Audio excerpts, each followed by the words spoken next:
Hello, welcome to Grandma B's Busy Life. I'm Brenda. Today I'm trying to get ready for our family reunion. We are going to a kids camp. There won't be any, well, there'll be our kids there, but there won't be kids camping there that are not in our family. And we're going to stay in the cabins, spend time in the lodge, swim in the pool, do all the things you do at kids camp.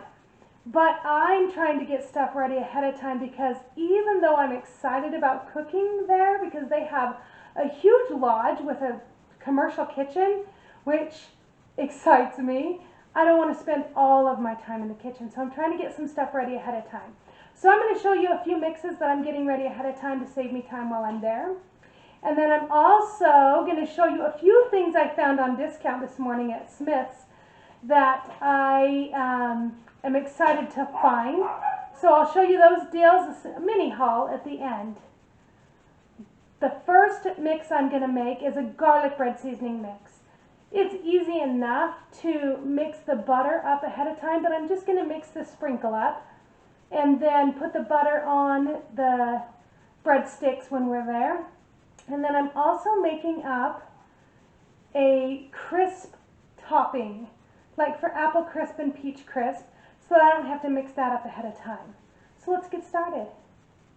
Okay, I'm hoping you'll forgive me for the mess in my kitchen. It's just how it is today. And I didn't take time to clean it before I filmed. So I bought these breadsticks. They're frozen dough that I'm going to rise in the lodge, and then when they get thawed, I'm going to stretch them out into breadsticks and then bake them, then baste softened butter over the top, and then sprinkle this mix on top, and then bake them for just another 5 minutes or so. So that's what I'm making today, is the mix for that. I was so excited to find those breadsticks because they were $1.52 for that whole bag, and there's like 30 of them in there. Okay, so this mix starts with 1 tablespoon. This is a lot. I would reduce this if you're going to make a smaller batch. But here's the cool thing. You can make this and put it into a little container and then just have it anytime you want to make garlic bread. You could take French toast and slice it down the middle and put butter on it and sprinkle this over the top and then just broil it in the oven and it would work perfect. So I need a tablespoon of salt, and I would prefer to be using pink Himalayan or real salt. I love real salt, but I don't have any of that right now. I do, just only in rock form, and I'm not going to grind it for forever. And then it calls for 6 tablespoons of garlic. I don't want to measure 6 tablespoons, so I know 1/4 of a cup is 4 tablespoons, and then I'll get 2 more.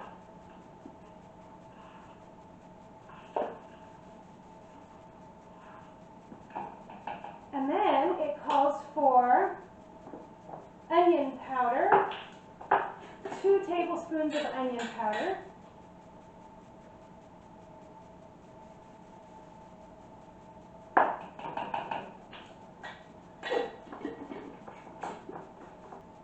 And it calls for 9 tablespoons of Italian seasoning. So 4 and 4 is 8. That's a 1/2 cup of Italian seasoning. 4 tablespoons plus 4 tablespoons is a 1/2 cup.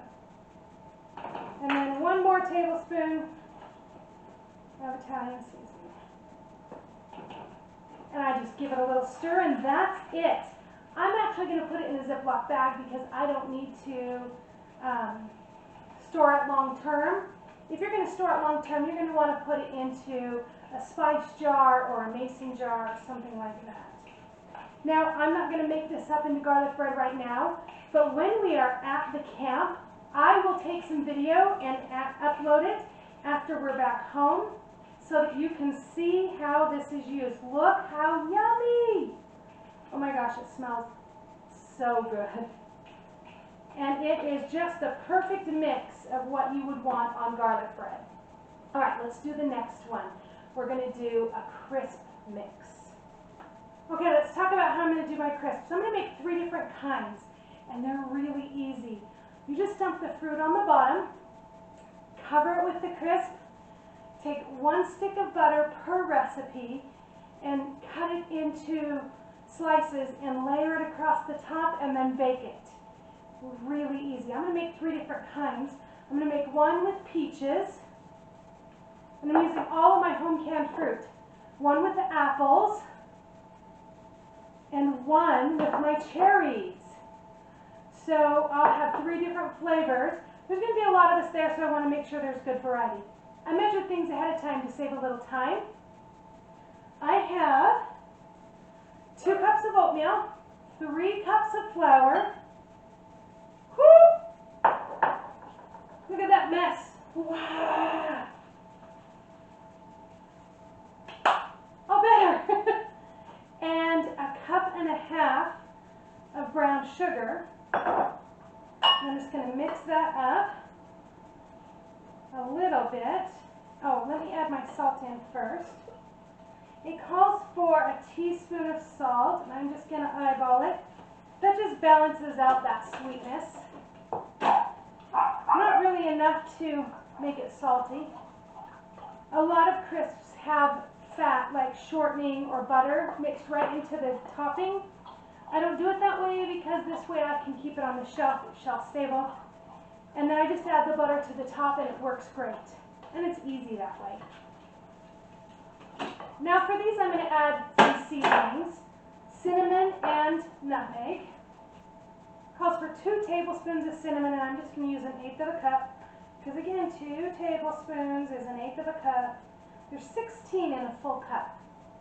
That comes in handy when you're doubling or quadrupling recipes.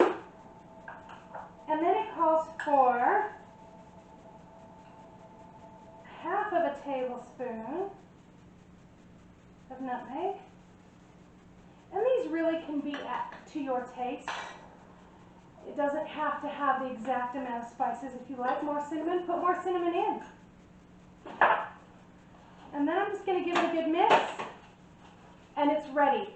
I'm going to put this in a gallon Ziploc bag, again because I'm only storing it for a short amount of time.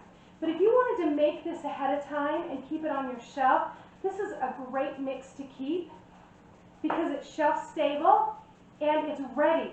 And you use as much or as little as you want on top of your fruit. I forgot to mention something. You're going to want to drain your fruit before you put it into the pan. If you put it in with the juice, the crisp gets soggy, and it's, well, not crisp, it's soggy. And who likes apple soggy? Well, not me. Maybe you do. If you do, make an apple cake then. So this can store in a mason jar or any canister that you have that you keep in your kitchen. And then drain your fruit, put the crisp on top, put slices of butter on top, and bake it until it's bubbly and the crisp is done. I'll show you this in an upcoming video. I'll film it while I'm making it at the ranch and at the camp, and you'll see how it all goes together. So now my discount haul. Let me show you what I found. So I got this baby butter lettuce for 59 cents. It's getting steamy. I need to get it in the fridge. I got this avocado cheddar salad for 59 cents. Just romaine lettuce for 49 cents. This slaw kit, Fiesta lime for 59 cents. The Southwest salad, I love this salad, 79 cents. I love this, and I put a little chicken with it. And this Mediterranean salad for 49 cents. And I also wanted to show you, so that's all I got from the shopping, but look at these apricots. These were on my son's tree. We went over to help him fix his car, and it is loaded. My tree's not ready, but his tree was ready. And he had these cherries. Anybody know what kind of cherries these are? They're ripe. They're yellow and red. Even the red ones are very yellow looking, but they're ripe, even the yellow ones. And I don't know what kind they are, but they're delicious. They're sweet. And then I got this jug. It's, let me back up a little bit here. Look, my camera set up on top of my cooler. Let's be real here today. Today's reality day. I have been making kombucha And so I wanted this jug to make a bigger batch. Right now I'm making, it's in there, it's second ferment right there. But I do have a bottle of kombucha going. Oh look, SCOBY's forming on top already. Anyhow, that's only a gallon. I'd really like to make it in a bigger jar, so I bought that 2-gallon jar. Thank you so much for sticking around to the end. I hope you have a great day. See you again soon.